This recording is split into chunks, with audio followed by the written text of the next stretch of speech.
Con nuestras enmiendas lo que vamos a tratar de hacer es, una vez más, ser la voz de muchos aragoneses que nos han hecho llegar sus reivindicaciones y sus inquietudes, las que van dirigidas fundamentalmente al ámbito de la economía, de la industria y también en materia fiscal. Un segundo bloque que va referido a ese fortalecimiento necesario que hablábamos de los servicios sociales, de los tres pilares de nuestro estado de bienestar, sanidad, derechos sociales y educación. Y un tercer bloque de enmiendas que lo hemos dirigido a la necesidad de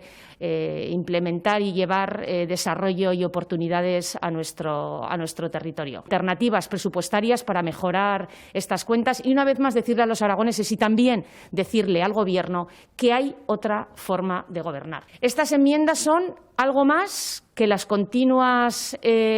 promesas que han salido para personal sanitario, para personal sociosanitario, para todo aquel personal que ha estado implicado allá donde han sido y se han desatado los principales focos de la pandemia. Son algo más que palmaditas en la espalda para todos aquellos alcaldes y concejales que se han encargado de atender de primera mano, y muchas veces los únicos, a todos aquellos aragoneses que viven en alguno de los 731 municipios. Son algo más que palabras para todos aquellos autónomos, aquellas pymes que en estos momentos están cerrando sus persianas, tienen graves dificultades para mantener sus plantillas y, por lo tanto, seguir esa cadena de destrucción de empleo. Y es algo más también que esa propaganda para las familias aragonesas que escuchan día a día solamente propaganda y anuncios